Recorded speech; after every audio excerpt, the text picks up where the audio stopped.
Le Christ est ressuscité. Il est vraiment ressuscité. Le Christ est ressuscité. Il est vraiment ressuscité. Le Christ est ressuscité. Il est vraiment ressuscité.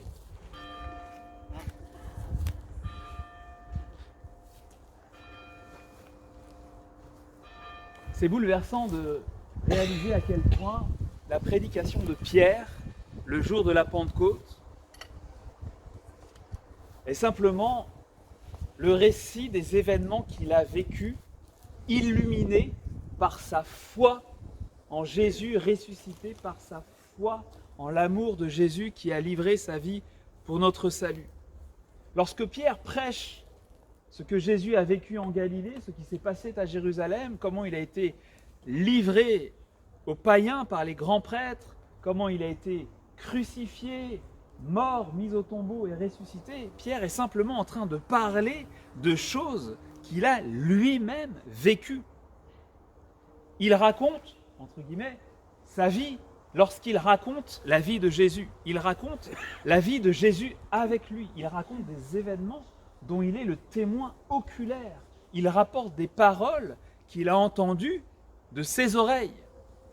Ce que saint Jean dit dans sa première lettre, ce que nous avons entendu, ce que nous avons vu de nos yeux, ce que nous avons contemplé, ce que nos mains ont touché du Verbe de vie, car la vie s'est manifestée. Nous l'avons vu et nous en sommes témoins, nous vous l'annonçons. Pour que vous soyez en communion avec nous, et notre communion à nous, elle est avec le Père, elle est avec son Fils Jésus-Christ, et si je vous en parle, c'est pour que ma joie soit complète. Les apôtres, lorsqu'ils prêchent, lorsqu'ils racontent l'histoire de Jésus, parlent d'événements auxquels ils ont réellement participé. C'est l'amour qui a touché vraiment leur cœur, c'est la puissance de Dieu qui s'est vraiment manifestée sous leurs yeux. Et ce qui est formidable, vous voyez, c'est que ces événements dont parle Pierre le jour de la Pentecôte, dont les apôtres ont parlé toute leur vie, dont les évangélistes ont retracé le fil, eh bien nous avons été réellement rendus contemporains de ces événements durant les jours que nous venons de célébrer pendant la Semaine Sainte. Et en ce jour de Pâques, nous sommes comme cousus, notre vie est comme cousue, tissée dans le fil des événements de la vie du Christ et des apôtres. C'est réel, nous avons été à Jérusalem lorsque Jésus est entré dans la ville sainte. Dimanche des Rameaux, c'était il y a une semaine, c'était vraiment magnifique.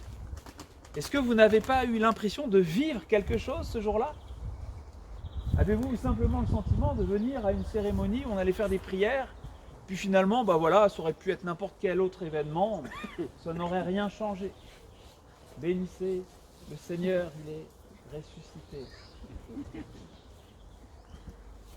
Nous avons vécu l'entrée triomphale de Jésus et puis nous l'avons suivi dans les premiers jours de la Semaine Sainte et nous avons expérimenté combien Jésus, dans le cours de son dernier repas, était bouleversé par la trahison de son cher fils Judas, comment il a été touché par cette onction, ce parfum qui a été répandu sur sa tête par cette Marie à Béthanie. Et puis bien sûr, jeudi saint, nous y étions, n'est-ce pas? Ce dernier repas, cet acte d'amour complètement insensé de notre point de vue, pas du sien, où il s'est anéanti, il s'est donné, il a pris de la matière, le blé, le raisin, transformé par le travail des hommes, et il a changé cette matière en la substance de son corps et de son sang, livré pour nous. Nous avons été témoins de cela, nous avons été impacté. En tout cas, moi, j'ai été impacté. En plus, pour cette occasion spéciale, pour cette Semaine Sainte, je m'étais procuré du vin rouge de Metz. Et du coup, le signe était extrêmement fort. On avait vraiment... C'est toujours le sang de Jésus, mais là, ça avait vraiment la couleur du sang. Ça crève les yeux. Et puis, la nuit au reposoir, la nuit avec Jésus aux Oliviers, certains ont été complètement barges et ont prêcher 1 heure, 2 heures, 3 heures, 4 heures, 5 heures, 6 heures, 7 heures, 8 heures, 9 heures. Je crois que le record, on ne dira pas que c'est 11 heures. 11 heures devant le ciboire au reposoir de l'église de la Parlède. Franchement, Ils sont contents. prenez-en de la graine. Et puis il y a eu le vendredi saint.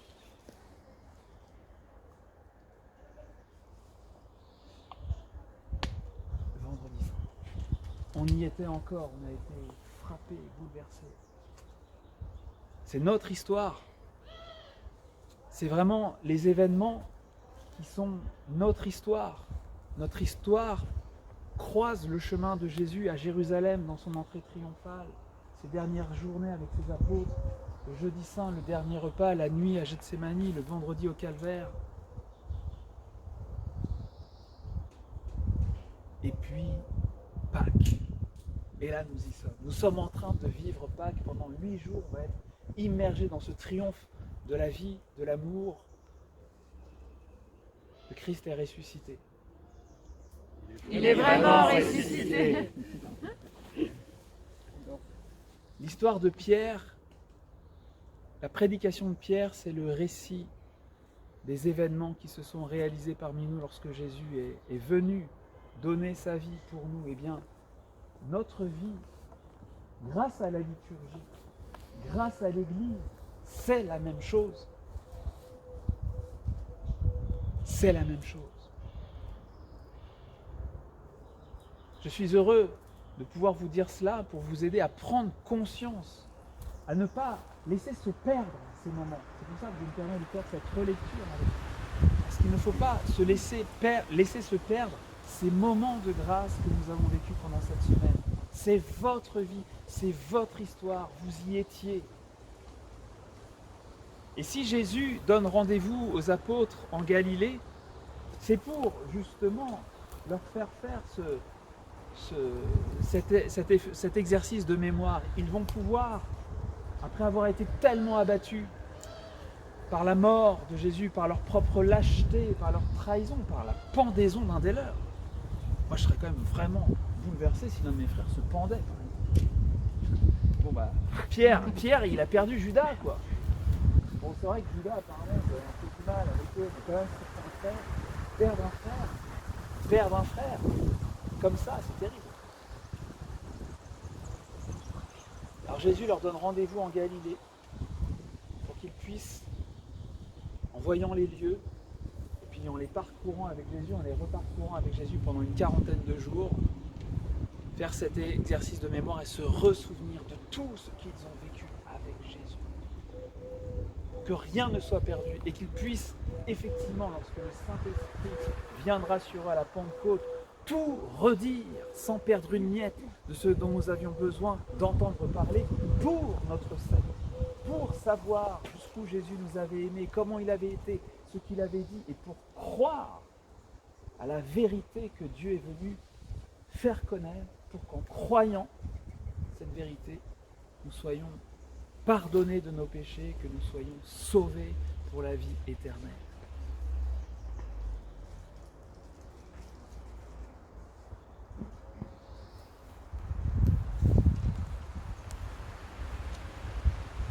Et il y a un lien que je veux faire, ce sera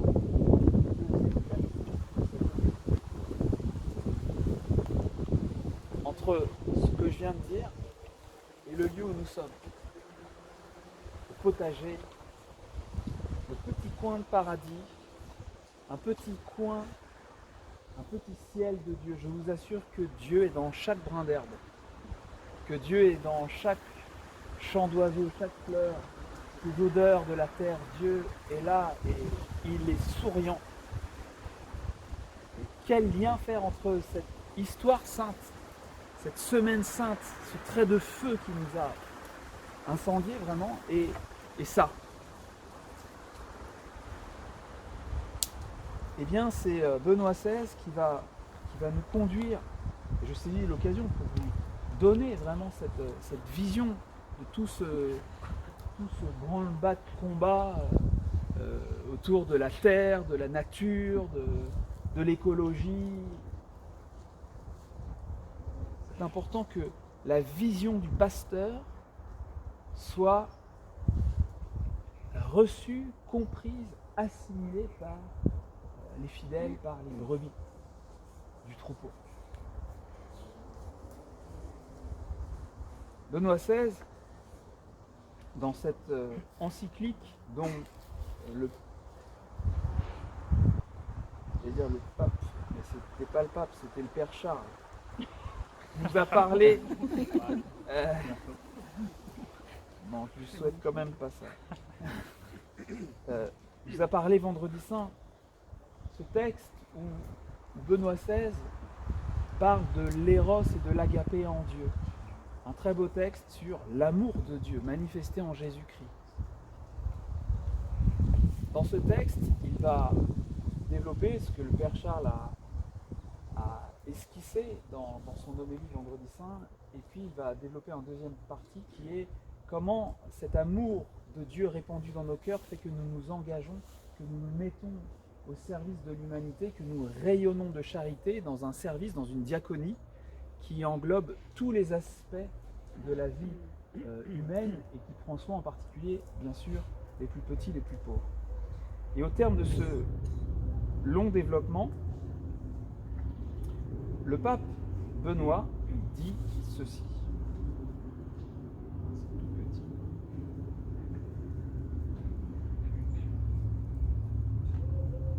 Au cours de l'histoire de l'Église, combien de témoignages de charité peuvent être cités? Point d'exclamation, c'est pas une question, c'est. En particulier, tout le mouvement monastique, depuis ses origines, fait apparaître un service de charité considérable envers le prochain. Dans le face-à-face avec Dieu, voilà, dans ce face-à-face que nous avons vécu cette semaine sainte et que nous allons vivre cette octave de Pâques. Dans le face-à-face avec Dieu qui est amour, le moine, le pharlédois, la pharlédoise, le chrétien,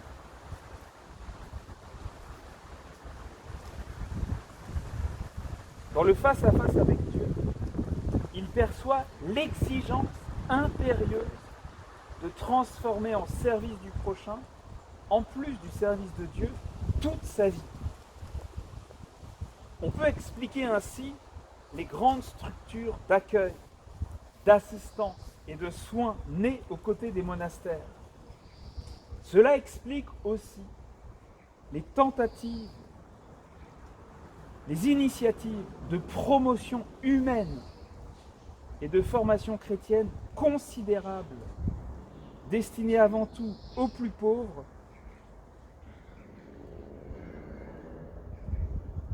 etc., etc.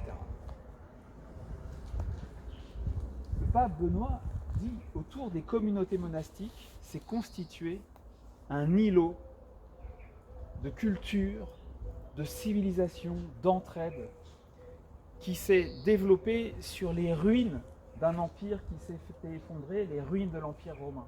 Et à partir de ces petites communautés chrétiennes vivant intensément de la prière, intensément de la liturgie qui nous raccrochent aux événements de la vie du Christ, eh bien, s'est développé vraiment des parcelles d'un nouveau monde qui petit à petit s'est étendu et est devenu la chrétienté. Dans les monastères, ces grands hommes de prière passaient la plupart de leur temps dans les jardins, dans les cultures, dans les étables, à prendre soin de la nature que Dieu leur avait confiée, et en la faisant fructifier, en la faisant donner tout son potentiel, ils étaient dans la louange, ils rendaient gloire à Dieu qui nous a donné tout cela pour que nous le fassions fructifier. L'image de la Genèse, c'est l'homme dans le jardin. Un jardin à cultiver, à rendre beau, à rendre habitable, à rendre utile à tous, à rendre accueillant à tous. La prière, le labeur, ora et labora, dit-on chez saint Benoît. Et puis, dans leur recherche de Dieu, le désir d'accueillir toute la parole de Dieu, de se familiariser avec tous les événements de la vie du Christ, avec toute leur signification, on les a poussés à faire tout un travail sur les langues. Et avec ce travail sur les langues, s'est développé toute une culture, tout un bouillonnement intellectuel, toute une philosophie, toute une pensée d'une haute volée qui n'avait pas eu son précédent. La culture, la littérature et les arts. Et ces petites parcelles qui devenaient des hauts lieux de vie chrétienne, des hauts lieux de vie tout court, on a envie de dire. En harmonie avec la création, étaient en harmonie avec les frères parce que ces parcelles de vie étaient accueillantes. Les gens, les paysans, les gens qui n'avaient rien venaient travailler là, trouver une dignité dans leur travail, rencontrer des frères, rencontrer le Seigneur. Et c'est plus seulement des monastères qu'on a eu, mais ce sont des villages. Tout ça à partir d'hommes qui vivaient dans la prière et qui travaillaient la terre. Et c'est devenu la chrétienté.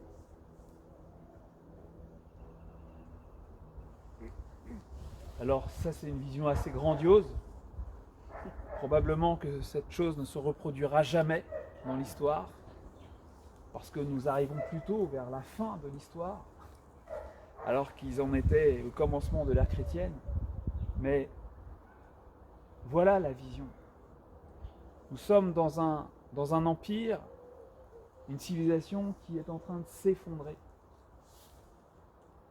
Pas simplement, je ne parle pas que du Covid.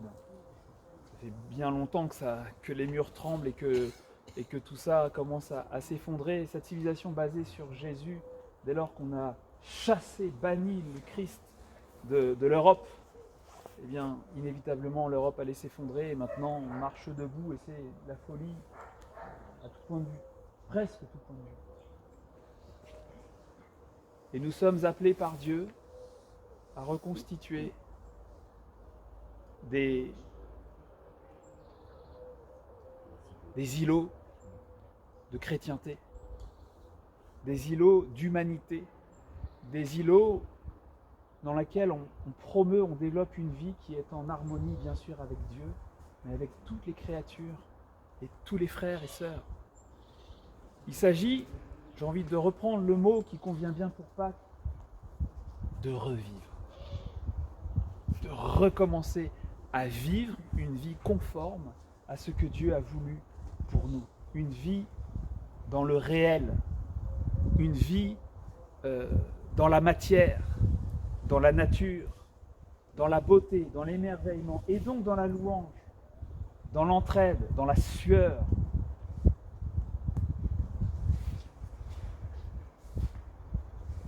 Et maintenant, Jésus va s'offrir à nous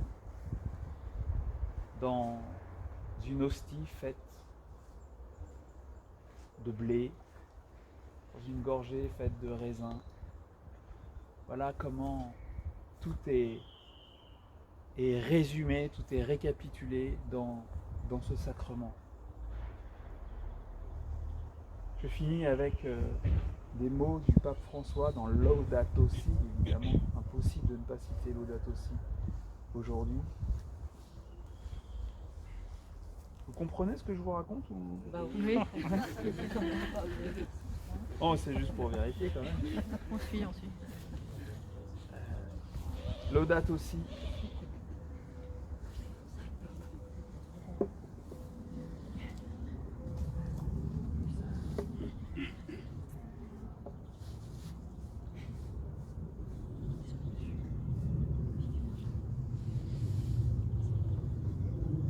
Dans l'Eucharistie,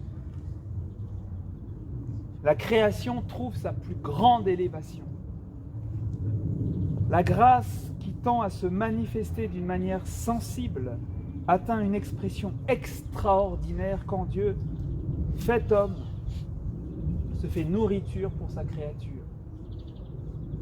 Le Seigneur, au sommet du mystère de l'incarnation, a voulu rejoindre notre intimité à travers un fragment de matière. Non d'en haut, mais de l'intérieur, pour que nous puissions le rencontrer dans notre propre monde. Dans l'Eucharistie, la plénitude est déjà réalisée.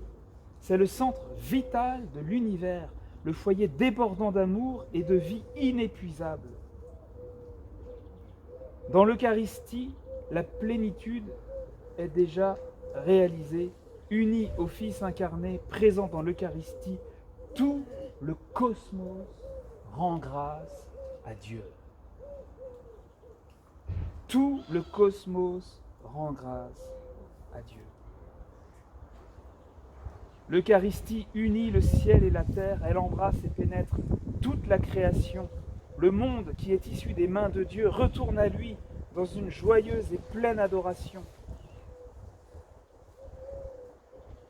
C'est pourquoi l'Eucharistie est aussi source de lumière et de motivation. Ça, c'est très fort. L'Eucharistie est source de lumière et de motivation pour nos préoccupations concernant l'environnement, et elle nous invite à être les gardiens de toute la création.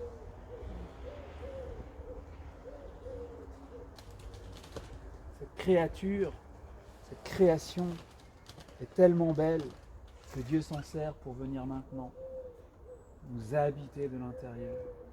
Et de même que Jésus se saisit de la matière et en fait son propre corps, son propre sang la transforme, et bien l'homme qui vit vraiment de l'Eucharistie ne peut pas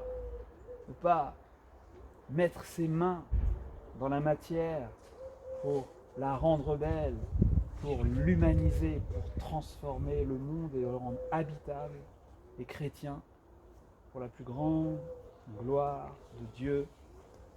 Amen. Amen.